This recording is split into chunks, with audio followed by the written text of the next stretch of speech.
Good morning विद्यार्थी मित्रों, कैसे हो? बढ़िया, वेरी गुड। आज कक्षा 10 पद्य नंबर 9 जिसका नाम है कुत्ते की सीख। बराबर है? आप देख सकते हो काव्य का नाम है कुत्ते की सीख। देखो जो टाइटल है, जो शीर्षक दिया है कवि ने, बहुत ही सटीक दिया है, बहुत ही समझने लायक है। परीक्षा लक्ष्य भी ये काव्य बहुत ही इंपॉर्टेंट है और जीवन में भी ये चीज बहुत समझने जैसी बात है। बराबर है? आप जब हम एक्सप्लेन करेंगे उसके बाद आपको समझ में आएगा। तो परीक्षा में आपको ये चीज याद रखनी है।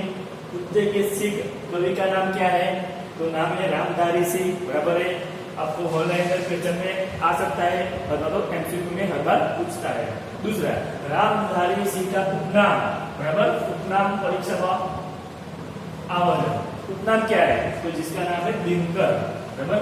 रामधारी सिंह को दूसरे कौन से नाम से जाना जाता है? उनका उपनाम क्या है? तो दिनकर नाम से उनको पहचाना जाता है। शुरुआत करते हैं उनकी प्रस्तावना से। पहले हम जो कवि है उसका इंट्रोडक्शन करेंगे, उसके बाद कविता के बारे में जानकारी प्राप्त करेंगे। तो पद्य नंबर 9 कुत्ते की सीख। कवि का नाम है रामधारी सिंह, उनका नाम है दिनकर।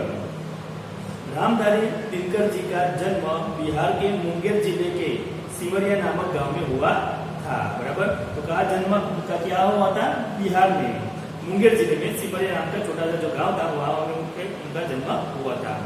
शिक्षा जगत में आप आचार्य, देखो उन्होंने कौन सा शिक्षण के एजुकेशन में कौन से डिग्रियां प्राप्त की है अथवा कहाँ पे उन्होंने काम किया है? तो शिक्षा जगत में यानी शिक्षण जगत में उन्होंने आचार्य, उपनिदेशक, कॉलेज में विभाग में अध्यक्ष, विश्वविद्यालय में कुलपति तक की यात्रा सफलता के साथ की है। तो उन्होंने देखो अपने जीवन बोलते ना जो काफी समय उन्होंने अपने शिक्षा के में व्यतीत किया हुआ है, पसार किया हुआ है। आप यानी कौन? कवि रामधारी सिंह राज्यसभा के सदस्य भी रहे हैं। उन्होंने पार्लियामेंट, हमारी दो संसद पता है ना आपको, हमारे दो गृह है पार्लियामेंट में, राज्यसभा, लोकसभा। राज्यसभा है ऊपर अपर हाउस बोला जाता है, लोकसभा है तो लोअर हाउस बोला जाता है। तो उन्होंने अपर हाउस यानी राज्यसभा के सदस्य भी वो रह चुके हैं। उनकी कविता है राष्ट्र प्रेम, मानव प्रेम की परियाचक है। यानी उन्होंने जो भी अपनी पूरे जीवन में जो भी कविताएं लिखी है उनमें सबसे पहले उन्होंने क्या दिखाई देता है? राष्ट्र प्रेम। जो भी कविता उन्होंने लिखी है उसमें राष्ट्र प्रेम बहुत ही उछलता हुआ दिख रहा है उनकी कविता में। मानव प्रेम यानी एक दूसरे के प्रति मानव को क्या दिखाना चाहिए? प्रेम दिखाना चाहिए। बराबर? तो ऐसे उनकी कविता में बार बार दिखाई देता है। वे गांधी विचारधारा से प्रभावित थे। याद रखना है कौन से कवि गांधी विचार से प्रभावित थे? तो रामधारी सिंह। बराबर? जिसको दिनकर नाम से भी जाना जाता है। परीक्षा में शायद आ सके कौन से कवि को गांधी विचारधारा से बहुत ही प्रभावित थे? तो कौन? कवि रामधारी सिंह। आप सबको भी पता है गांधी जी हमारे आइडल है, हमारे नहीं पूरे वर्ल्ड में। बराबर? ऐसे नेता थे जो उनको मानते थे। उनमें से एक थे रामधारी सिंह। जैसे कि गांधी जी की दो चीजें अच्छी थी, हमेशा सत्य ही बोलना चाहिए, सत्य का ही आग्रह रखना चाहिए और अहिंसा, कभी भी हिंसा नहीं करनी चाहिए। बराबर? दो शस्त्र थे उनके, सत्य और अहिंसा। उन्होंने पूरा अपना देश को आजादी दिलवाई। तो वे गांधी विचारधारा से प्रभावित थे। वे प्रगतिशील सामाजिक चेतना के कवि थे। हमेशा समाज में प्रगति ही देने का काम उन्होंने किया है। ऐसी कविताएं लिखी है जिससे चेतना मिले, नव जागृति मिले और समाज का क्या है? उन्नति हुए, मानव का उन्नति हुए। उनको आपको यानी उनको भारतीय ज्ञानपीठ पुरस्कार से सम्मानित किया गया था। इसके नीचे अंडरलाइन कर देना। बराबर? जो भी कवि है याद रखना, जो भी कवि होते हैं उनको केंद्र सरकार यानी सेंट्रल गवर्नमेंट ऑफ इंडिया कौन सा पुरस्कार देता है?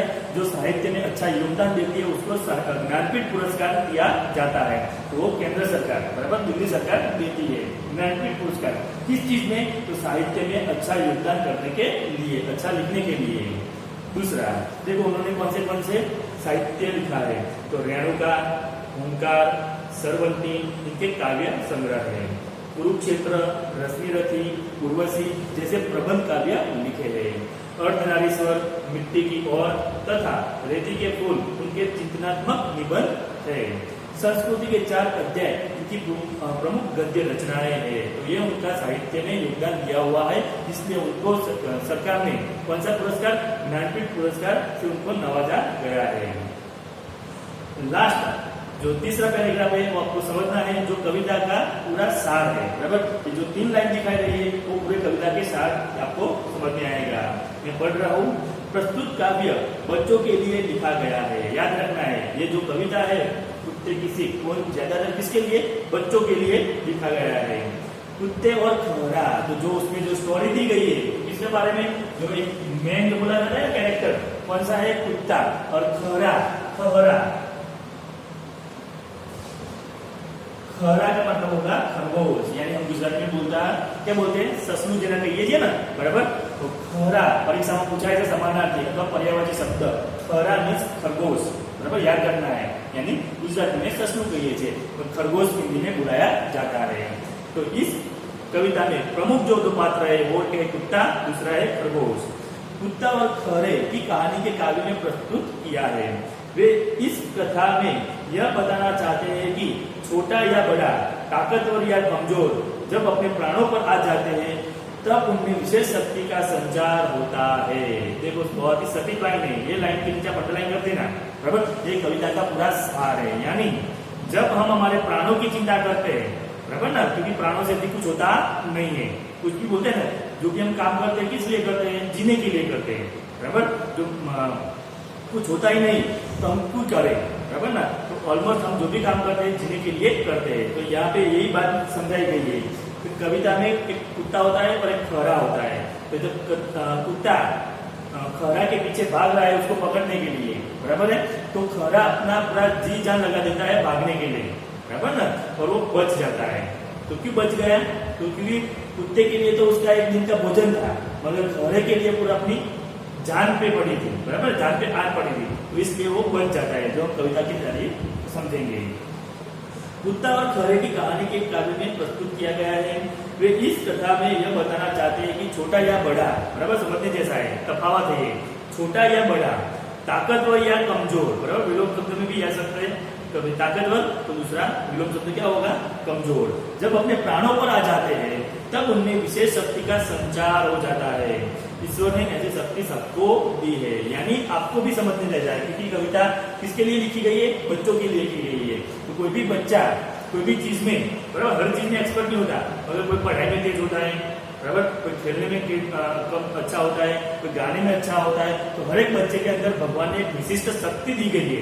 तो इस शक्ति का आपको क्या करना चाहिए, उपयोग करना चाहिए, अपने टैलेंट को बाहर लाना चाहिए और उसको अपना एक जीवन व्यवहार में यूजफुल होना चाहिए, यूज करना चाहिए, जिससे हमारा जीवन व्यतीत कर सकते हैं, हम हमारे आय का एक साधन बना सकते हैं, पैसा कमा सकते हैं, बराबर है। तो यहाँ से हम कविता की शुरुआत करते हैं। देखो पहला जो पंक्ति है वह, वन में एक घनी जुर्मुट थी जिसके भीतर जाकर खहरा एक रहा करता था सबकी आंख बचाकर। तो एक जंगल था, देखो एक स्टोरी है, वार्ता है, मतलब उसको कविता के जरिए लिखा गया है। तो वन यानी जंगल, समानार्थी शब्द में याद रखना है, वन यानी जंगल। जंगल में एक घनी यानी गीच, बराबर है। जुर्मुट, तो जुर्मुट का यहाँ शब्दार्थ दिया गया है, जुर्मुट यानी वृक्षों, झाड़ियों का समूह यानी झाड़ी। देखो जुर्मुट यानी क्या, झाड़ी, बराबर, जंगलों में ज्यादातर झाड़ी दिखने को मिलती है।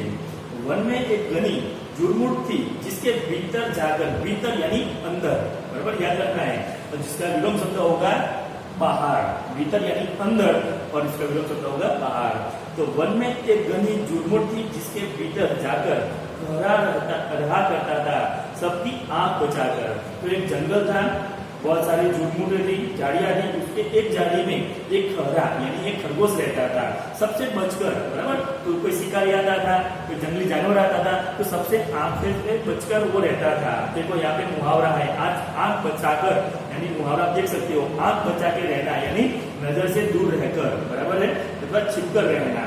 तो वो जंगली प्राणियों से, जंगली शिकारियों से बचकर हमेशा जंगल में रहता था। कौन, खरगोश।